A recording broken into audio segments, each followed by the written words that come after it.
on the eve of a great pivotal moment in the Rugby Championship Series. Let's discuss who I think is going to win this week, where my expectations are after round 2, and obviously the rumor mill. A lot of things flying around. Let's get into it. I need all the wins, yeah. Ain't no L's, I gotta get a no call and quits, yeah. Gotta keep on moving no matter how hard it gets. Back to Baker, Baker with the fit.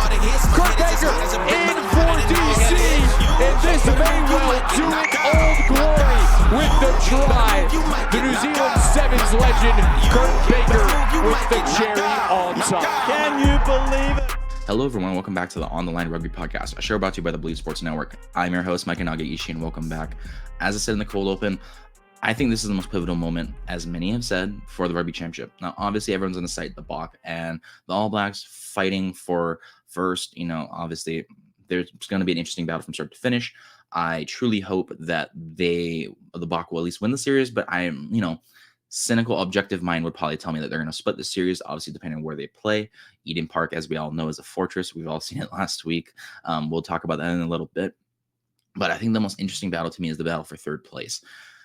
If you're Joe Schmidt, and we have an interesting discussion for him later, I think you really need to come out here and make a statement again against a physical team. The Pumas, while not the Bok, for obvious reasons, are definitely, I would say, a step above Wales in that regard in terms of physicality, but just in that middle ground. If you can basically, maybe not defeat, but at least split it by a close margin and win second place, I think the expectations for Australia is super solid. You're going to be looking at a lot of scapegoating coming in if they lose or lose by a large margin, at least in one game.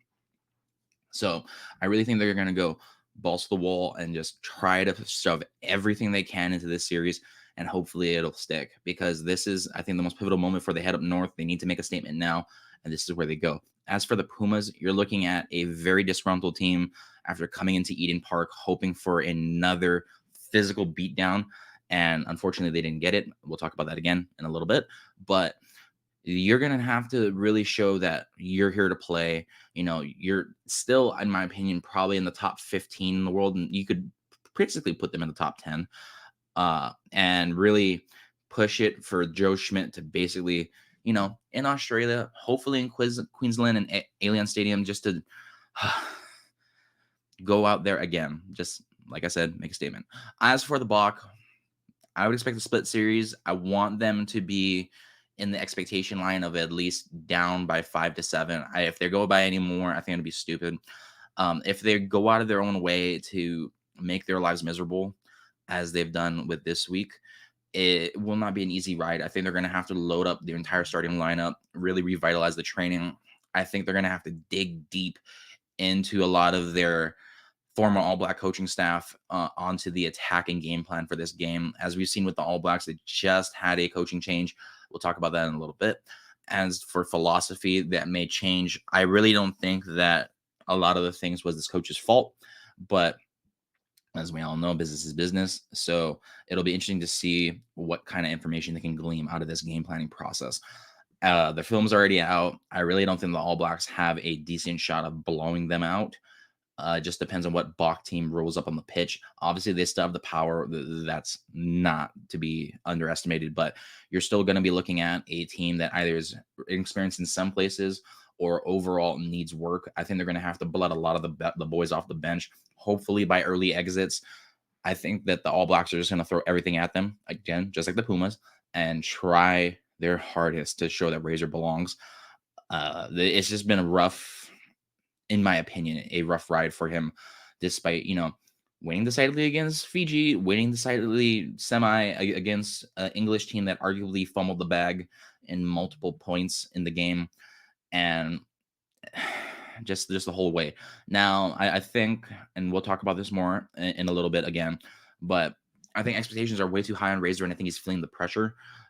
But we'll have to see what happens this weekend. If he can win this week decidedly, I think this is a great time for the All Black fans and overall player base to really just be happy about it and roll into the Autumn Nations. But if he manages to lose, and I mean lose decidedly this championship opener, against the two-way series versus the Bach, I think it's not a good start and will start to mount some pressure on him, despite having a relatively happy New Zealand media audience who is probably going to be covering the game very heavily. So let's break down the last week takeaways. Overall, I really think that the All Blacks and the Pumas match was kind of meh. I think both really matches actually for this weekend were kind of meh. It just didn't give me enough of substance on either side to really push me over the line as to be excited to break this down with you guys. But we'll go through the top 5 takeaways. For me, I think the Pumas, I love the continued to the line speed assault, but I didn't really like the standard 1v1 matchups with obviously your 10 and 15 and your one of your wingers in the back three. You had a lot of mixed reviews off of those kicks. Specifically, a lot of people I think will cite the easy one, which is the Jordy Barrett kick to DMAC. Put it in there. Obviously, he had other options, but DMAC was just faster to get there. They had a lot of 50-50 balls. I think they went for a lot more kicking this week rather than last week for whatever reason. It gave mixed results on both ends. I really liked that how aggressive they were, or at least tried to be, but I think they were too aggressive for their own good, and I think they overshot a couple things. Overall, the Puma defense was really just a lot of, when they were conservative enough, they didn't have the space off a set piece. You had those line out tries to get over to Will Jordan. You had those others that almost got Caleb Clark over the line when they got Bowden Barrett over the line. Just stuff like that.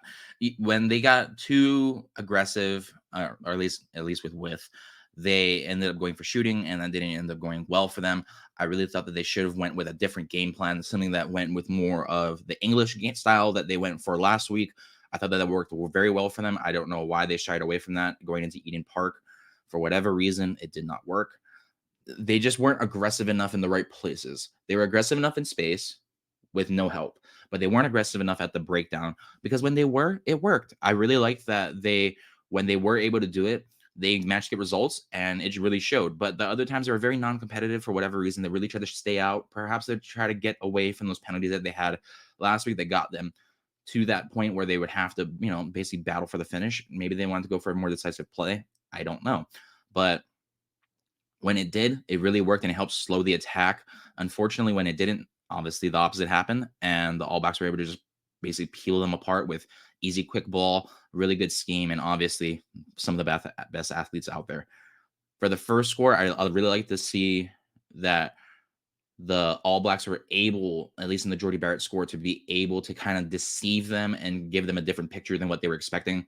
Obviously, you see the wing and the loose forward. If you watch the highlight of the end zone film, you can see that the wing and the edge forward, while shifting out, do look back at Jordy and try to see what exactly the plan is so that they can line up wide or tight. And obviously, Jordy gives the indication that it's going to be a more than likely hands played on the line, maybe a blocker, and try to set up the edge to try to get in. And that's what they thought. And eventually, obviously, Jordy sees the pocket. I personally would not have expected either that you would have kicked in such a tight space, but Jordy Barrett's Jordy Barrett, and he's going to do what he does, and they ended up going over the line. That really helped a lot. I think they put them too much in a blender just to kind of see what kind of pictures the Pumas could really come up from that All Black offense, and it worked very well in their favor. Because of their conservative attack and the shooter mentality, obviously, it was a mixture of simple hands, but it really wasn't a lot of substance to really put over. For example, the Bowden Barrett try, if you're looking at that, a lot of it was just getting over that. I want to say it was a 12. I couldn't exactly see the number, but it looked like a 12. Shooting in and allowing DMAC to kind of stay in that pocket, and with the other corresponding players shooting in to attack him. Obviously, that led Bowden Barrett in for a great line, great supporting line, and as well with ALB towards the end with that garbage time little line break that he did, breaking 5 people's ankles. That was great to see. But if you're looking at the holistically of the attack, it wasn't really anything to really gleam off of. I expected a lot more from a Leon McDonald-led attack. Perhaps that's why he cough statement was let go. But we'll discuss that in a little bit. Overall, it's just not a lot of substance. And I think this is a downfall of the All Blacks. I think over the last, maybe since Joe Schmidt left, I thought their attack was mostly hands on line until Joe Schmidt got there. Joe Schmidt brought up the attack, and then next thing you know, when he leaves, obviously the attack goes with him, and they're back to just doing too much. And while it does work against lesser teams, the Pumas, I think, came in here a little half cocked, thinking that they were going to win this outright, and perhaps they, took their foot off the gas a little too early, and things got just out of the way they did. But the All Blacks just aren't doing themselves any favors, at least on the offensive side. They're still doing semi constantly that kicking in their own territory thing, which, I mean, yes, it's better than, boofing it the way you did over the last, 3 matches, but still, it's not good enough where I would consider it to be a solid form of your game plan. You are reducing your ability to use it, but still, as for the rest of the game, I really just, as I said, lack of urgency combined with the renewed attack from the All Blacks, despite, just basically just pulling magic out of their advertiser friendly statement to really secure the bag. And especially at the breakdown, you're not going to win if you're not competitive enough. And unfortunately, the Pumas just kind of just let that go to preserve width, which, as we all know, obviously did not work out for them enough. If you're going to do that, you have to be well at protecting your width. They did not do that well enough. Their pocket was wide open. And obviously, the All Blacks just basically went like a bully in the 3rd grade and just frisked him for all his worth. Given that, let's move on to the Wallabies game. I really liked the semi-comical youth from the block kind of boofing it, but basically, if you had put anyone else there, probably getting it. Obviously, this is going to happen when blooding new players, but I think that their youth, at least on that end, gave a lot of penalties, especially off the breakdown, not losing their feet, side entry, offsides on multiple occasions. And at the kick, taking out Lolesio when he probably could have had an easy path at taking out Sasha Feinberg, or at least getting the kick himself. It was, on a side note, I totally expected Eldrick Lowe to really be able to push the boundaries a lot more than what he did. I thought he was pretty much stifled this entire game. Australia did a great job of doing that. I'm not sure if it's one of those Mandela mentalities or whatever it's called, but if you're looking at Eldrick Lowe, I really thought he was faster than what he was, and he did not seem explosive whatsoever. Looking back on the film, perhaps I was in a little bit of a blunder, because while he does have great contact balance and great power in both ends, I would not say that he has a great second gear or the ability to hit that second gear. Overall, his style just played well, I think, versus Wales. I think played better against a slower team if they were playing Argentina, but with the fumbling Wallabies defense kind of having a decent cover on him and being really quick on the ball, they dotted him up quite well. Honestly, this made me kind of regret not seeing Evan Roos out there. For all those who don't know Evan Roos or don't watch the URC, he plays for the Stormers, like 23, 24 years old. Dude's a freak, very fast, great power, runs great support lines. He would have been amazing. But unfortunately, he decided to go get surgery for an injury that bothered him. Don't blame him, but also at the same time, being out for 6 months does blow, and not being able to see yourself in basically any of this year's, whether it's the Autumn Nations, the TRC, it's a little sad. I'm not gonna lie. He could have been, a really good player, but obviously, long-term longevity is better than nothing. So let's roll into the next topic. I really thought that the score at the half would have been 22+0 if they just got out of their own way. As I said, easy breakdown errors, not holding your feet up, your weight up, hands in the ruck, side entries, terrible. And that kick recovery to Lolesio, which probably wouldn't have gone to Lolesio, but he would have probably killed Sasha Feinberg, or at least slowed him down long enough for the rest of the defense to get there.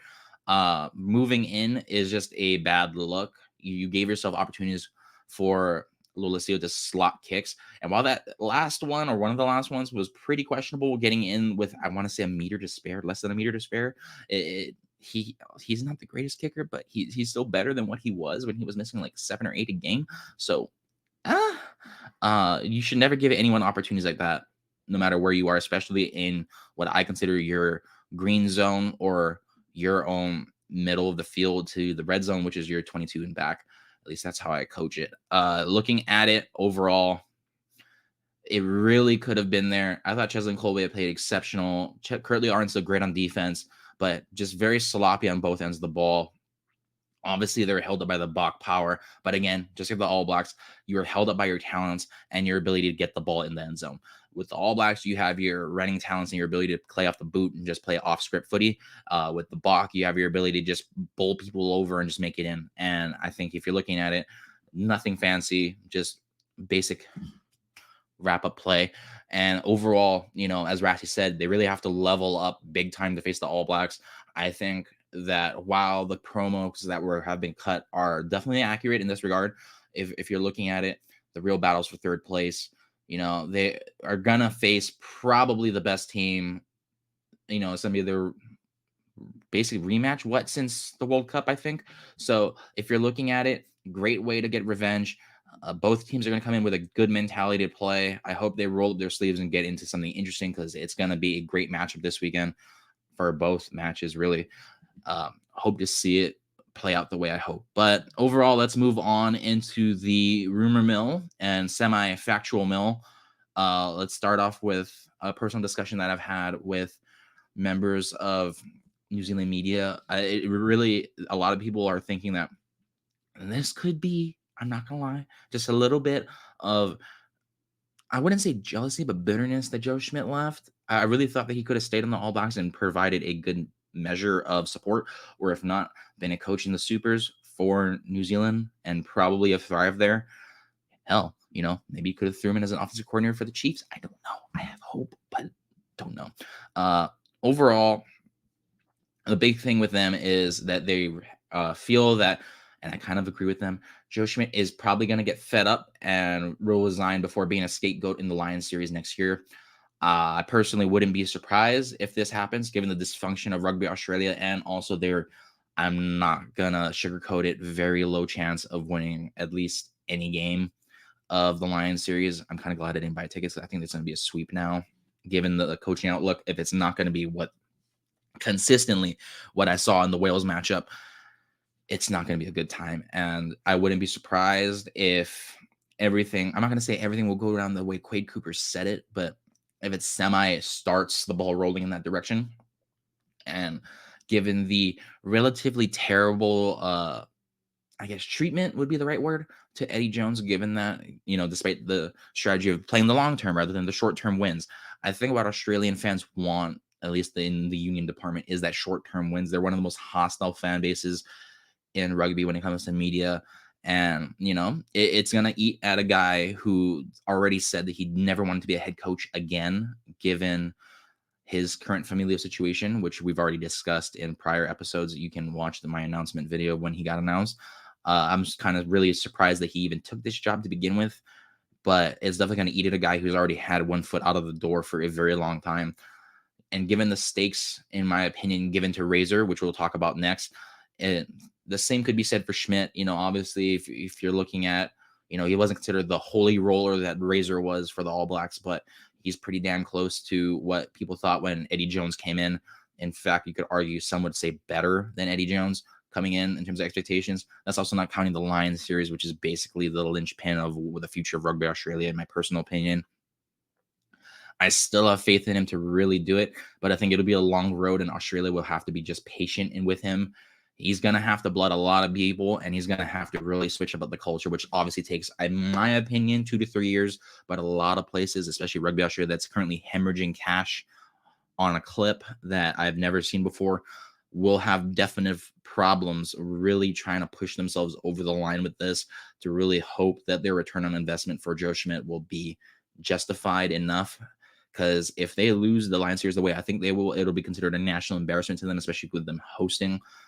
And Joe Schmidt's probably going to get canned regardless if they lose. So expect him to probably bow out if things don't get better. But as we all know, things will get worse before they get better. You have to stay patient. Hopefully this will turn around, but wouldn't be surprised. Kind of share the opinion, but crossing my fingers if not.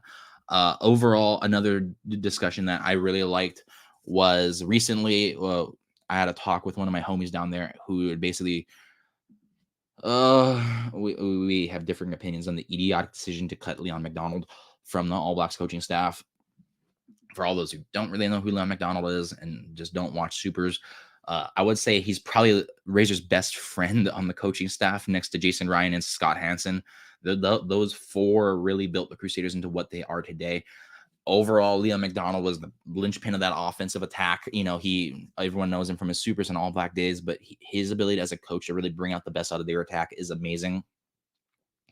If you look at his game plans over the last few years, a lot of it has been taking a hard, direct approach to being there for his players, being on the field, being a really tough love kind of coach, which I know can rub people the wrong way. He is a hard coach. I don't blame him, though.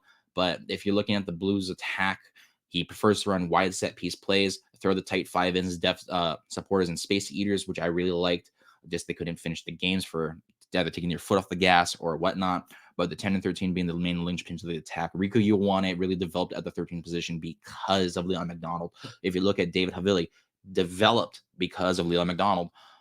A lot of those players are the way they are because of Leon McDonald. And if you're looking at the way the coaching staff has made this All Black team, I think it's a different team than what Leon did. And it really shows. His game planning has been relatively solid. He loves film. He's a big film junkie. But the kicking thing just really hasn't worked for him. It really isn't his shtick if you're looking at it. He doesn't like to play a lot in his own end zone. He likes to be very explosive, very direct and upfront, kind of in that Vern Cotter sense, but less with the fanciful offloads and the ability to play through the line. He's kind of like a Joe Schmidt met, I guess, Vern Cotter. I guess if you wanted to bury it down to like layman terms, brass tacks. But overall, just a different coach than what I think where the All Blacks are getting. It was supposedly due to a coaching philosophy issue, specifically on attack, which I wouldn't be surprised if it was. I think that a lot of what the All Blacks are doing is definitely counter-indicative of what Leon has coached for the Crusaders. Probably had a talk with Razor about it and was like, hey, this is not working out. We need to go back to what we did best. And Razor doesn't want to do that for whatever reason. Perhaps it was, other things, but they mutually agreed to part ways. If you're looking at it, my personal opinion, I think that he was used as a scapegoat to really, given the expectations of Razor coaching, everyone thinks he's like the Jesus of New Zealand rugby now, are coming to pay on his mind, and he really needs to take an option out to get the stress off. I really think that it would be an easy payoff for any super team looking for a home run hire. Now, I know this has been finalized. I know checks have been cashed. I know people have been flown out, but I'm looking at Utah's. If you want to lean in on the whole, New Zealand thread and get a way better coach who already knows your attack, plays great defense, and has run two of the most successful franchises, arguably in New Zealand rugby, and arguably in Super Rugby, if you can think of, hire this man. Hire him. I don't care if it's a consultant. If you want to fire a head coach and bring him in instead, I don't care. I really think that he's a way better option than Dan McKellar, and this is not okay. Well, maybe a little bit of bias, but all things considered, he's not going to go back to the Blues. Clayton McMillan really would have no point of him going to the Chiefs. The Highlanders would have no point for bringing him on as a staff member. I think he'd easily warrant a head coach rather than a attack coach position. The Canes are set, so where's he going to go? Maybe the Crusaders. Maybe replace Rob Penny. I think that would be great. Little redemption story, but who knows? We'll see. I would like to see him not bolt for Japan, even though I'm sure they would give him a bag. Wayne Smith would easily want him on that staff for Panasonic. Crossing my fingers, but let's see what happens with that in that regard. And let's move on to my final topic, which is not really a rumor mill. I think this is basically just factual and just waiting to be finalized. But you have DMAC to La Rochelle. I think this is, a lot of people would say this is sacrilege and say that I am, trying to throw the torpedo to the All Blacks. But all things considered, I think this is a way better deal for DMAC in the long term. I would say there's a pretty strong chance this goes down easily. Obviously, Ronan O'Gara is going to be drooling over this given his tax philosophy. If you look past the whole Franklin cash or bring struck check and everything's not going to bounce, but it's going to play into the mind of DMAC, but also you have the reduced body toll. Now, you can look at it schematically. It works in DMAC's favor because he can be freed up to make plays, given that they're 12 and 10 to typically run the attack in the quick pivot role, mostly the 12 than the 10. I really like that their flat play style kind of gives him more ability to kind of read the field and make plays because they love to flood the blind side. They love to put the defense in the blender. And also they love to have great downhill wide attacks on the field side of the field. And it's going to be a beautiful thing to watch with that basic, very simple scheme, but very done very well uh, in France to see him kind of take apart a lot of defenses. Obviously, Ronan's used to the 15, is a pure pocket player with the ability to just slice and dice. And the huge pack size. I think they still have one of the, if not the largest pack size in Europe. And that's regardless of having Uni Antonio, who is, as Squid Rugby says, bigger than any silverback gorilla on average, pound for pound. It's enough help to stop DMAC getting popped like a damn pinata when you're looking at what he's been dealing with recently. At least over the last 2 years, he's been facing a lot of easy attack options coming in off defense to try to block kicks, hit him to try to make him, giving him an option to kick. A lot of people targeting him because they know who he is. I don't blame them, but that's just how it's been. And not a lot of people have been able to successfully hold him back from getting hurt. I think this would be the perfect example because there's too much stress on the field on both ways, not only just because of the scheme, but also because of the talent of players that La Rochelle has been able to not only develop, recruit, but also get in free agency.